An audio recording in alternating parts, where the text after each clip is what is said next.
Alright, welcome back to Jam Millionaire Repair. I've been doing some work on this bike off camera. Nothing big. I just took the clutch plate cover off. This is the Kickstarter. Let me insert a quick comment here. I took this apart specifically to look at the clutch, and I was hoping I would be able to fix the Kickstarter from underneath this cover. I was hoping I missed a bolt or a spring or something like that. I took off there's little springs here. Those springs get fed through these holes and held in place with one of these pins. And that's how the whole clutch is assembled.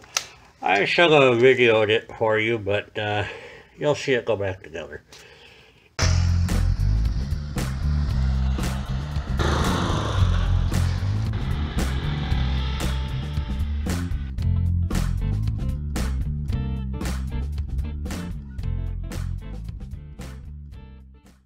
The problem I'm having with this clutch is it's slipping. Now, I don't know what oil was in here. I never changed the clutch oil on this particular bike. I think, well, I know if I did, I know what kind of oil it was. But I'm pretty sure it was 20W40. So, I'm going to clean the clutch plates. Now, these guys, as far as wear goes, are certainly no spring chickens.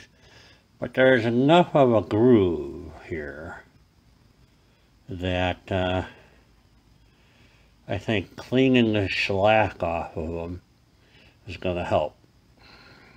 So this entire assembly here is called your stack.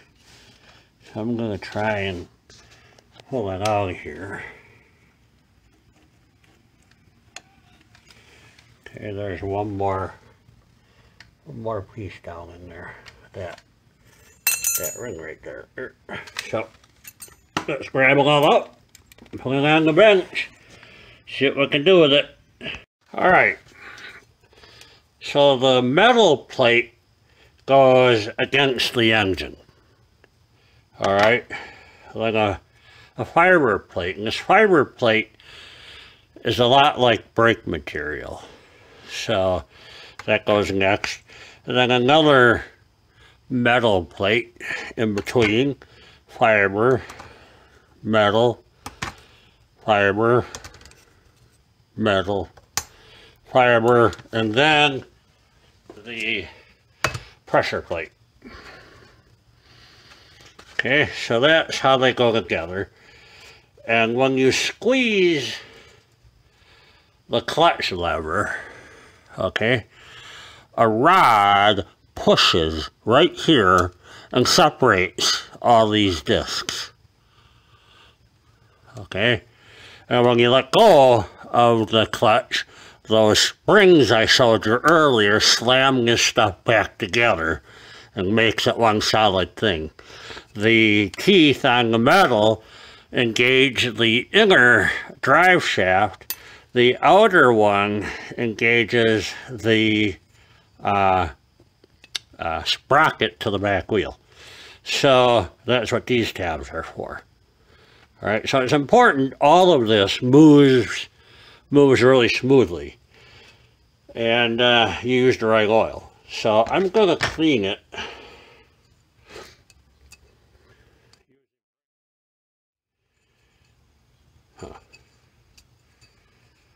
I guess that one's welded on there. It kind of looks like it might come apart. So, interesting. Now, you're supposed to do is have a flat piece of steel and measure to see if there's any warpage, pull it on a flat surface, get a feeler gauge out, and yeah, I'm not going to do that. I'm going to just clean everything.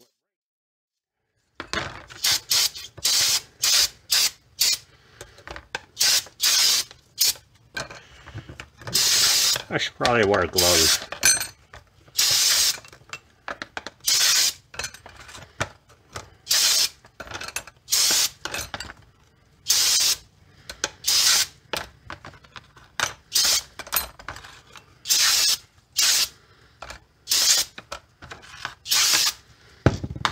Alright.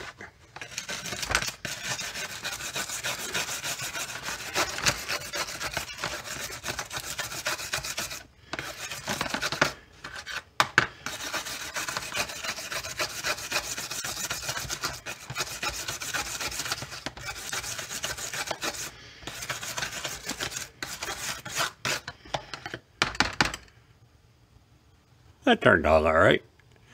Just a little discoloration from the dirt. I'm going to do the fiber ones last. So you can see this one's kind of brownish color. But that's not burnt. That's just dirt.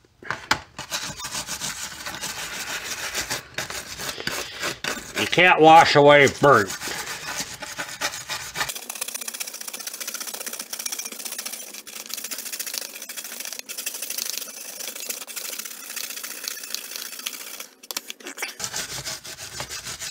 Wow, if the metal ones are this hard to clean, I wonder how these are going to be.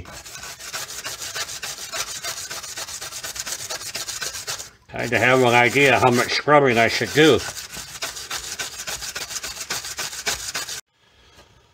Alright, so I have all the steel plates cleaned up. They are a lot better than they were. Good. I'm going to start cleaning these guys. Let's do one together, see how it goes. How many are there? 1, 2, 3, 4, 5, 6, 7, 8.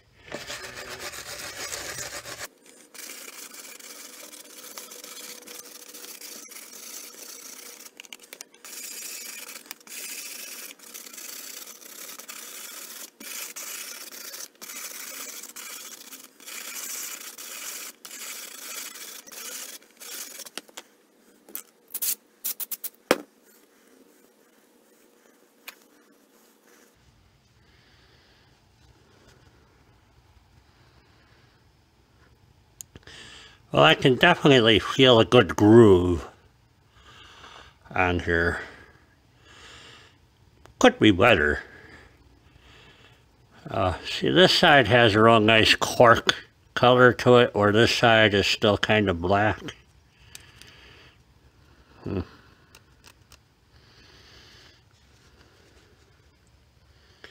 Alright, so I'm going to keep washing. I'll bring you back. Alright, so I have them about as clean as they're going to get. They're still wet.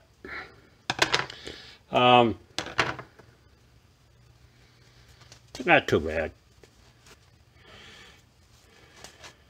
Certainly nothing like a new one. Again, don't want to spend money on this bike. I can't find these online anyhow, so let's go put them back on the bike. Alright, here we go. Metal plate on first.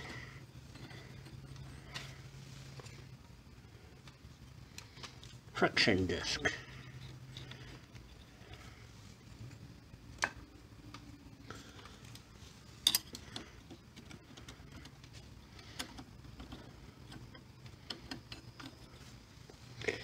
Alright, get the idea.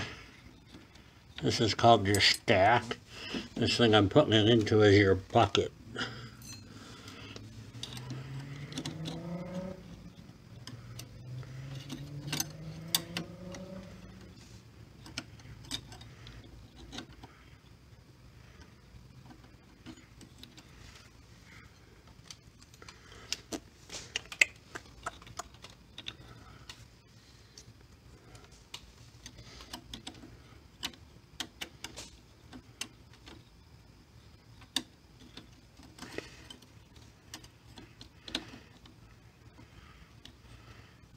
Some of them just don't want to go straight in.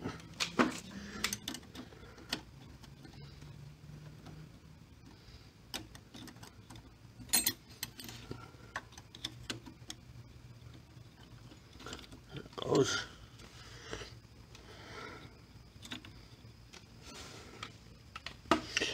Alright, so this is the rod where you squeeze the handle that pushes this out and separates the stack, allowing it to spin separately.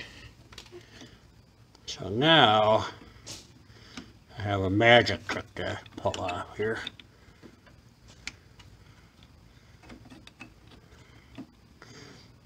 I need to pull those springs out and hook them with the pins. Let me get the tool. Alright, I went ahead and got the first one started here. Take a little wire hook, good old vice grips for a handle. You can go fishing in here to hook the spring. Now I'll put my hook up here so I won't tip the bike over. I slide the pin into the unit like so. Come on.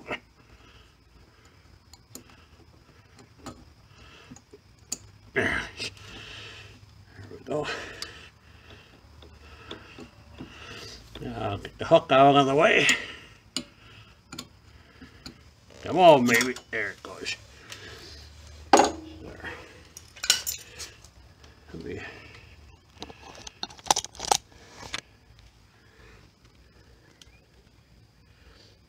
So that's all that holds the spring. So the spring pushes it back, squeezes it tight together. So when you let go of the clutch, it pinches everything together and engages the two different systems.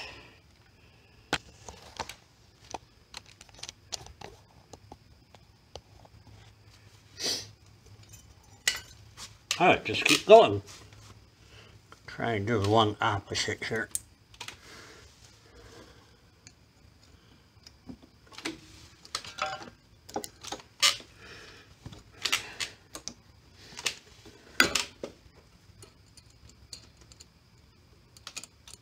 Come on, babe.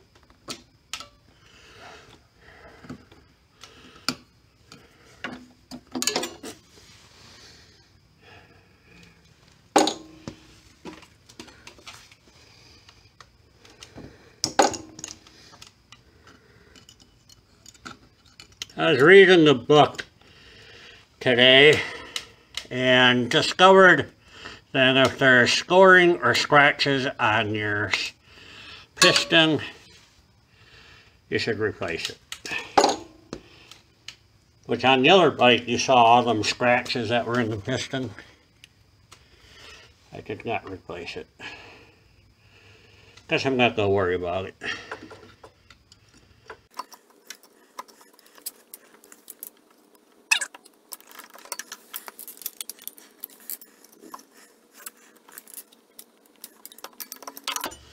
Alright. Well, that looks pretty good.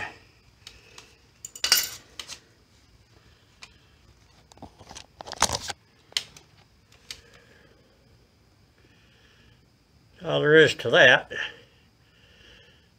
So, what happens here is the clutch assembly right here, this guy right here, presses onto this shaft here all the way through to the other side. So pretty straightforward stuff.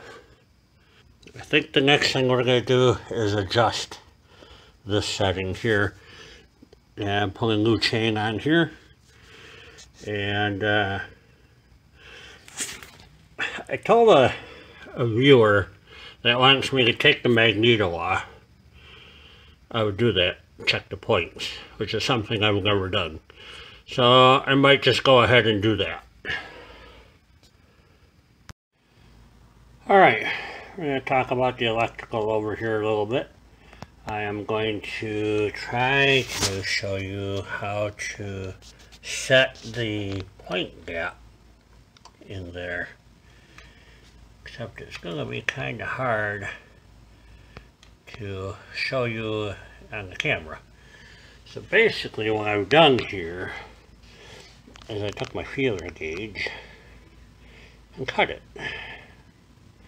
And I filed off the burr on the end because this feeler gauge is now the right size to fit down in here.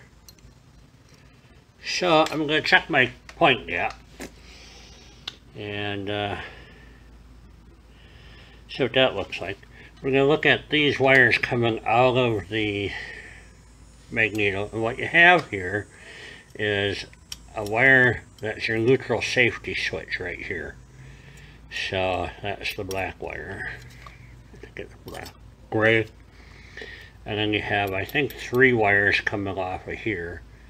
One of them goes up to the coil, wink, wink, gives you a spark. The other 2 are magneto to charge the battery. So we'll take a quick peek at how that's wired.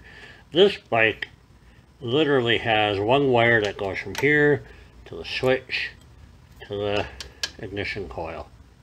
So that's all it takes to run. Doesn't need a battery or anything else. So let me check these gaps, see what I can show you.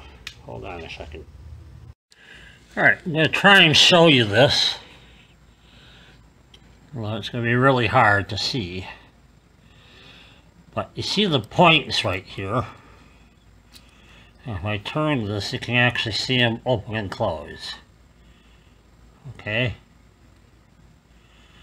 The problem is somebody stripped out the screw and I can't get a good grip on that screw to loosen it up. It's ungodly tight. If I take the leg away, you can't see what the hell I'm talking about. So I only have 2 hands here. So I'm trying to loosen that screw right there so I can adjust the gap. The gap is close, but it's tight. And I don't have anything to hold my camera with at this height and this angle. So I'm going to screw around with it and show you the best I can.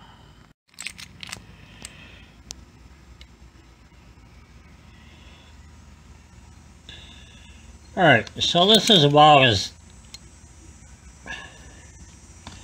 well as I can show you. You see them closing, and now they're open. So I got the gap set at 14 thousandths. I think that's fine. Should work fine. It wasn't that far off. It was probably at about 10 thousandths before I opened the gap up. I also cleaned the contacts just with the feeler gauge. The instructions say do not clean contacts with emery paper or nail file. If you do, you have to replace the points. So I am not going to clean them. I just use the feeler gauge to clean things out in there. Now I'm going to take some electrical cleaner and spray it down in the hole. As you can see, hopefully, there's some metal filings that came off that screw floating around in there. So I want to just spray all that out of there. Do some electronics cleaner in here.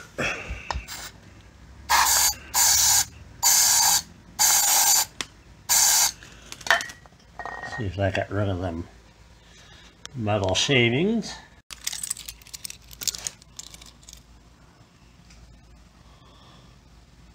There you go. That's a lot cleaner, I think, anyhow. Well, we'll see. Now here's the problem I have with this bike. The Kickstarter is slipping. So in order to fix the Kickstarter, I have to split the case in half to get to the gear that's inside the cover here. So that means taking this engine out of this bike. This is a Suzuki K11, the number 2 bike. And I'm afraid I don't have time to do that. Look how bad that gear is. I'm gonna need a new gear. So this bike has all sorts of issues. Now, I think I'm going to rebuild this engine, tear it apart over the winter time. Is what I'm going to do. I'll save this project for later when the weather isn't so nice. The other problem I have is the Ripon Septemberfest is the 18th, and today's like the 6th, so I got like 10 days to get a bike ready. What I've decided to do is put the brakes on this bike and go back to the other bike. Go back to that guy. We're going to jump back and forth between bikes for a little while here. But I think this is the bike I'm going to finish up on before the bike show. Getting this bike back together isn't going to happen. I want to take this cover off here. I do want to do something else on here.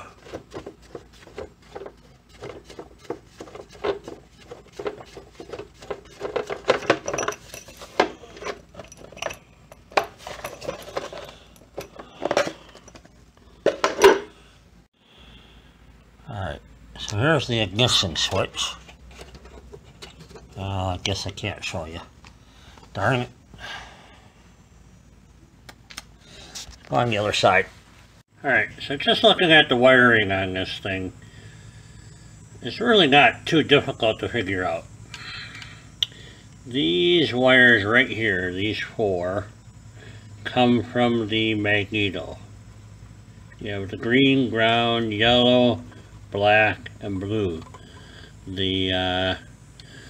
I may have my colors mixed up here, but I believe the yellow and green are just power for accessories, headlights and tail lights and that sort of stuff.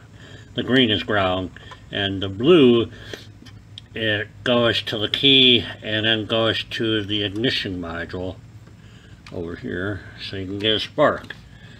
I think the key just grounds out the ignition, is the way that works. I'd have to look at the schematic, but basically yellow goes to yellow, green goes to green, black goes to black, and you should be good to go. That's all there really is to it. You don't need any of it. All you need is the one wire going from the magneto to the ignition coil, and a way to ground it out to kill it. Alright, so I'm going to wrap up this video here. Didn't really get that much done on this bike. I've been distracted with family matters. So, like I said earlier, I'm running out of time to get a running bike. And I don't think this is going to be the running bike I want. So, I don't want to build the whole engine and have to take it all apart again to get into that transmission to fix the Kickstarter. I just put the covers back on so I don't lose any parts. These are just finger tight screws. I'll be coming back to this engine. I'm going to do a full case split on here, see what's going inside this thing. So bummer. But anyways, thanks for watching. Stay tuned. We're going to be working on that bike some more right there. I'm going to do the tank. The tank is here. It's been sandblasted and primered, and now it's ready for the QR15 motorcycle fuel tank repair kit. So I'm going to do this tank and this tank. next. And then I'll have this bike and that bike and maybe this bike to go to the show. So, alright, thanks for watching. Again, appreciate it. Subscribe, make a comment, ring the bell. Have a good day. Bye-bye.